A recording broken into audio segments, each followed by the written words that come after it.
창문 밖으로 부드러운 새벽빛이 스며든다. 70세 정부는 부엌에서 밥을 짓는다. 쌀 씻는 물소리, 시계 초침 소리, 그리고 약한 숨소리만 가득한 집. 사람들은 말한다. 효자 아들이 있으면 늙어도 외롭지 않다고. 하지만 나는 요즘 그게 꼭 행복일까 하는 생각이 든다. 거실 벽엔 가족 사진이 걸려 있다. 남편은 세상을 떠난 지 10년, 이제는 아들과 며느리, 손주가 그녀의 전부다. 아들은 다정하다. 아침마다 엄마 약 드셨어요? 하며 챙긴다. 하지만 그 다정함에는 무언가 조심스러운 거리감이 있다. 며느리 미정은 말없이 식탁을 정리한다. 닦을 필요도 없는 식탁을 몇 번이고 닦는다. 그 손끝을 바라보며 정부는 문득 생각한다. 내 손길이 닿은 자리를 자꾸 지워버리는 것 같았다. 아들은 출근 전 다시 한번 웃는다. 엄마, 오늘은 집에만 계세요. 날씨 안 좋아요. 그래, 알았다. 문이 닫히고 나면 집안엔 고요만 남는다.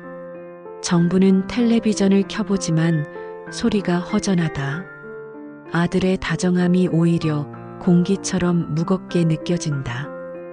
효도란 꼭 함께 있어야만 하는 걸까?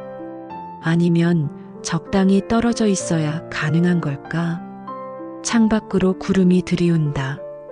그림자가 집안을 덮으며 그녀의 마음에도 어둠이 번진다. 2장.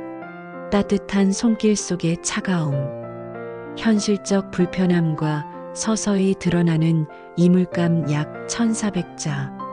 며칠 뒤 미정은 점심을 차려놓고 말한다. 어머니, 요즘 몸이 좀 약해 보이세요. 아무래도 저희랑 떨어져 지내시면서 쉬시는 게 좋을 것 같아요.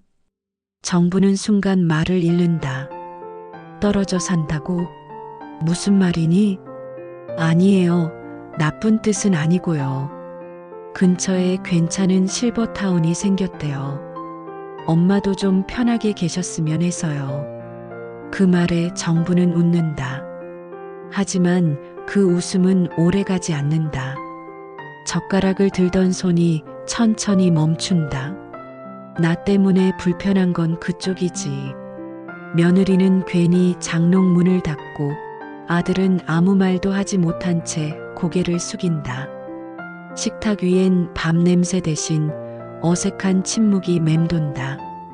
며칠 후 정부는 자신의 물건이 조금씩 사라지고 있는 걸 눈치챈다. 거실 한켠에 있던 작은 재봉틀, 오래된 손거울, 그리고 남편이 남기고 간 낡은 시계까지. 며느리가 버렸을 리 없지. 아들이 그런 걸 시킬 리도 없지. 그런데 왜 아무도 내게 묻지 않았을까? 그날 밤 정부는 부엌에서 며느리의 작은 목소리를 듣는다. 오빠, 엄마 혼자 계시면 더 마음 편할 것 같아. 우리 애도 요즘 예민하잖아. 아들은 한참을 침묵하다가 낮게 대답한다. 그래, 알아봤어. 이번 주에 가보자. 정부는 그 대화를 들으며 잠시 멍해진다. 나를 위한 자리에서 나는 점점 사라지고 있었다. 3장. 낯선 집, 낯선 공기. 이별과 혼란 약 1300자. 일주일 뒤 정부는 아들의 차에 올라탄다. 가방엔 옷 몇 벌, 그리고 오래된 앨범 하나뿐. 엄마, 여기 좋아요. 조용하고 밥도 잘 나오고. 그래, 그렇겠지. 도착한 곳은 교회의 실버타운. 깔끔하고 조용하지만 어딘가 인간의 온기가 느껴지지 않는다. 복도엔 휠체어를 탄 노인들이 지나가고 창밖으로는 철조망과 높은 담장이 보인다. 정부는 마음 한켠이 싸해진다. 이게 나를 위한 곳이라면 왜 이렇게 숨이 막힐까? 그날 밤 침대 옆 탁자엔 아들이 두고 간 전화번호가 있다. 필요하면 언제든 전화하세요.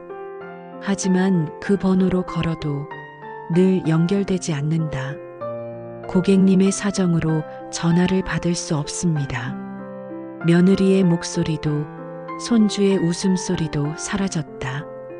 대신 매일 같은 양 냄새, 같은 식사, 같은 텔레비전.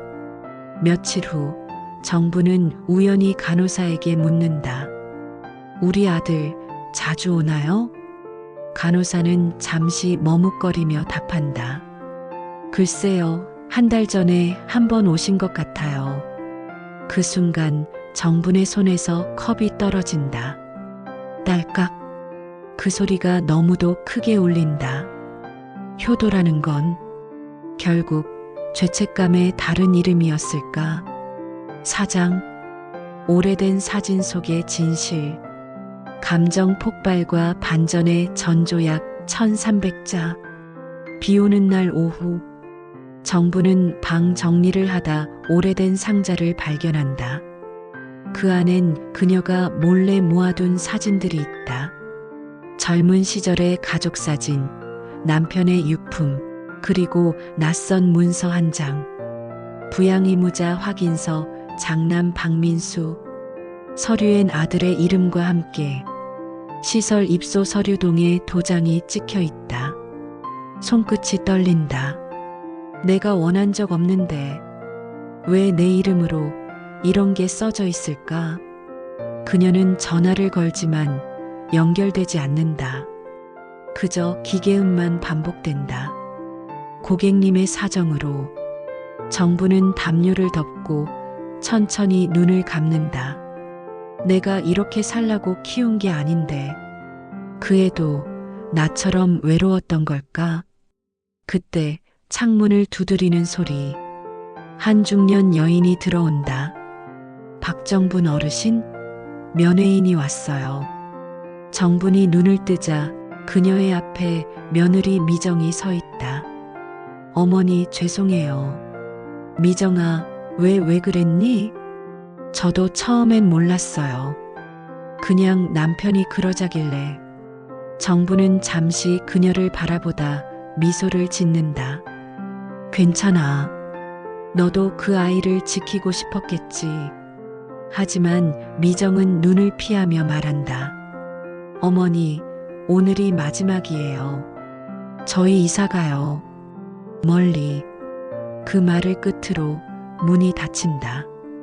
비가 유리창을 때리며 정분의 세상을 천천히 덮어버린다. 5장. 그리고 다시 봄. 감정의 절정과 여운 약 1500자. 시간이 흘러 봄이 온다. 정부는 여전히 같은 방, 같은 창가에 앉아 있다. 하지만 이제는 누군가를 원망하지 않는다. 내가 떠나온 건 집이 아니라 미련이었다. 그녀는 매일 손편지를 쓴다. 민수야, 너도 외로웠지. 너의 효도는 사랑이었고 나의 고집은 그 사랑을 몰랐던 거야. 편지는 도착하지 않는다. 하지만 매일 쓴다. 그게 살아있음의 증거니까. 그러던 어느 날 한 낯선 청년이 찾아온다. 박정분 할머니 되시죠? 이거 아드님이 맡기고 가신 거예요. 상자 안엔 오래된 손목시계와 짧은 편지. 엄마 미안해요. 효도한다고 하면서 결국 엄마를 멀리했네요. 이제 저도 그 마음을 조금 알 것 같아요. 정부는 시계를 쥐고 천천히 미소 짓는다.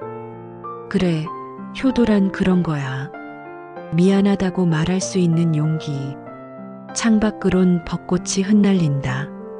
새들이 지저귀고 햇살이 방 안으로 들어온다. 정부는 그 빛을 향해 눈을 감는다.